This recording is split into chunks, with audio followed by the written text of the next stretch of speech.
Good morning, everybody. Or, I don't know about where you're at, but where I'm at, it looks kind of gloomy, as you can see. It's really nasty looking, and the wind is very high, and the temperature, it's in the maybe mid-40s right now, and no sun. But instead of this morning with the coffee, because I'm sorry guys, I drank my coffee like about 3 o'clock this morning when I woke up. And so I made me some good old-fashioned oatmeal with honey and cinnamon. You know, oatmeal is so healthy for you. And cinnamon is very healthy for you. And honey is very healthy for you. So I'm going to be very healthy. Oh my goodness. Anyway, it's supposed to rain possible tomorrow and the next day. So we're going to have a few not too great days. I did find the sealer, and I did put some outside there, and hopefully that takes care of the leak around that door. I'll find out if it rains.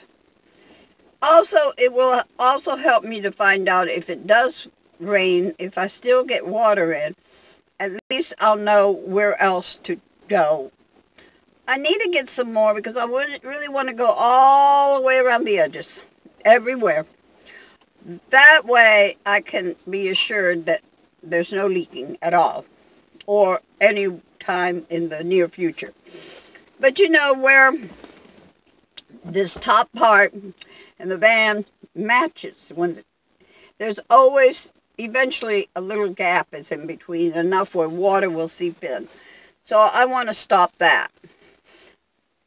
The place that I did find it was there. That's where it was at. So, but I'm going to do the whole thing.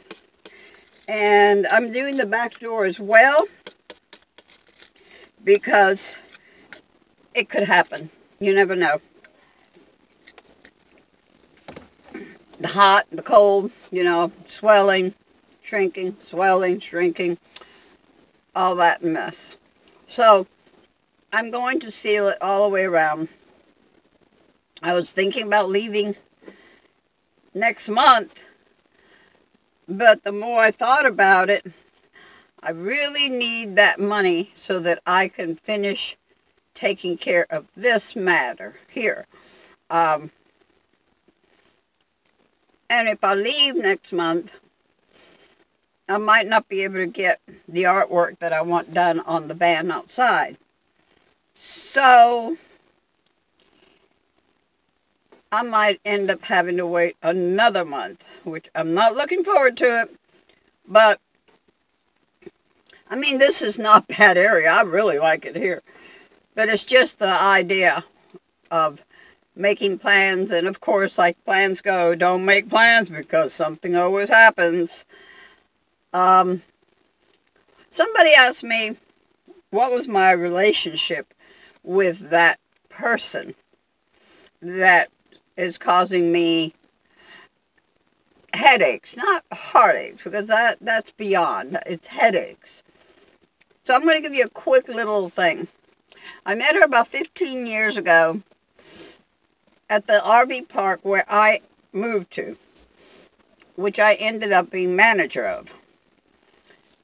At that time, it was like a connection. We were like soul sisters. I mean, something there really clicked.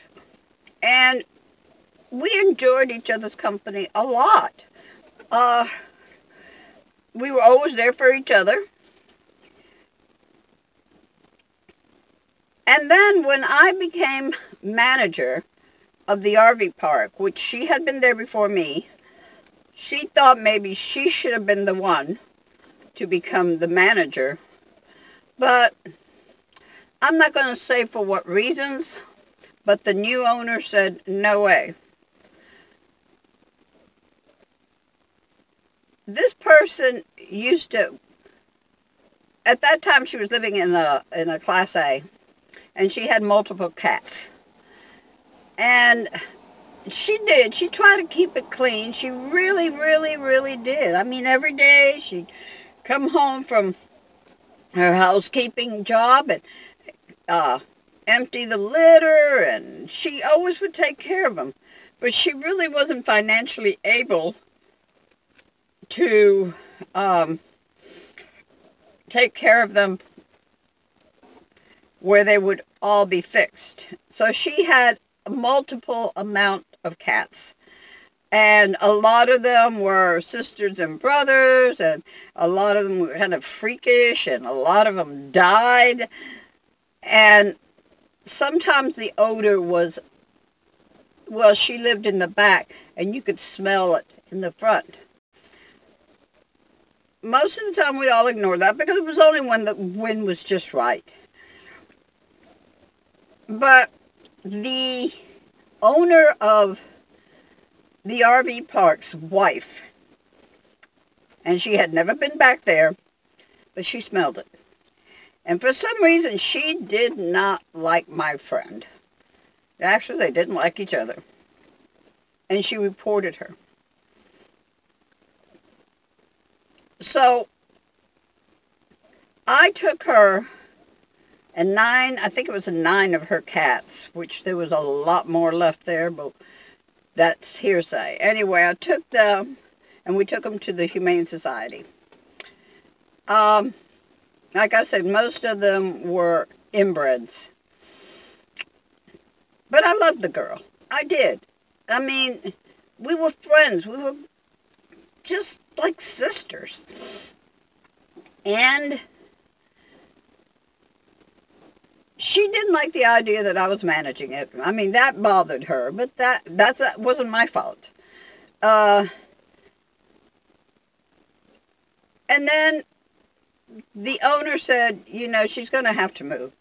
For one thing, she was owing rent. So the manager was going to go tell her, and I said, no, don't do that. I know her personality much more than you do. Let me go tell her. So I went back there and gently explained to her what had happened and that she was going to have to move. He offered to even pay to have her Class A moved because it didn't run, and pay to have her put it in another place, but she refused. And sometimes that's what pride does to us anyway. So, anyhow, while I managed the park and all, we were still friends. We would still go out to eat and talk every day on the phone. And then I moved to Arizona. That's when our friendship started deteriorating somewhat, but not much, but still somewhat. But when it really started deteriorating was when I got married. And she wanted to see a picture of the dress I was going to wear for the wedding. And it was a hippie wedding. It wasn't going to be a white dress or a pink dress. It was a hippie wedding. So she asked to see the dress. So I had my husband, because I had him pick which one he wanted me to have. And since it was outdoor, he wanted it to blend in with the outdoor, which the brown did blend in with the green and the trees and what have you. Anyway, when she saw it, she made the comment of, him being gay does not have very good taste. And then she said, well, that dress, I wouldn't even wear it to the grocery store. Then she started threats. And I blocked her. I said, no, I'm not going to have this happening. This is my wedding, and I'm going to enjoy it without her. Though I was going to let her be a part of it, even though she wasn't there, I was going to let somebody hold my phone, and when the service started, I was going to have them turn it on so she could be a part of it and hear what was going on and become a part. Well, that didn't work out. So, about 9 months later, we hooked up again. It was, I got a phone call, which I had her blocked, but I got a text, but I didn't recognize the number because I had totally taken her off my phone, which I don't do that now. Even though I've got her blocked, it's there just in case. Anyway, I text back and I said, "Who is this?" And she said, "It's me, blah, blah." I'm not going to give the name. And so we started talking again. Everything went fine. Everything was good for almost 2 years until she criticized my daughter because of the name that my daughter gave her, some of her kids, which was, according to this other person, well, that doesn't sound like even a white person's name. Well, my grandson's name is Legend. My granddaughter's Bella. The other one is Kevin. The other one, oh my God, I can't keep up with everyone. Dominic and, oh gosh, so many. Anyway, she started criticizing the names. So I said, that's it, no more. Well, my daughter kept saying, "Mom, you know she's hurting me because you know that she loves you and it hurts her." And I said, "No, honey, that's not love. Love, you don't go and hurt people you love." She says, "Mom, you love her too. She's been your friend for a long time." So I did. We contacted again, but things got worse.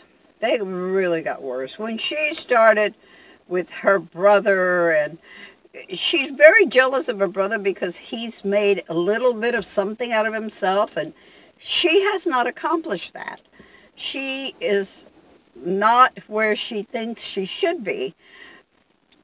And she turned him into the police, or she told the Texas Rangers, Texas Marshal, whatever you call them, she told them that she believed her brother was the man that killed this woman in Texas. And then she's telling me that she thinks her brother is the one that killed those little kids in Georgia, that pedophile, that her brother's a pedophile, and blah, blah, blah, blah, blah, blah. And I'm going, oh my God, something's really bad here. I mean, I'd tell her, you shouldn't do that. That's your brother. Well, if he did it, if. And that wasn't even really, I really never felt that he really did, but I always felt that she was intimidated by what he had and she didn't. I guess they've had a very rocky brother and sister situation going. But anyway, things got worse, and then when I left this last time, she texted me, a voice messaged me, or she texted me, really nasty text, and I said, this is it, no more, that's it, 3 times, no more. So that's the situation there. I know this is a long video, but somebody wanted to know, so I'm letting you all know.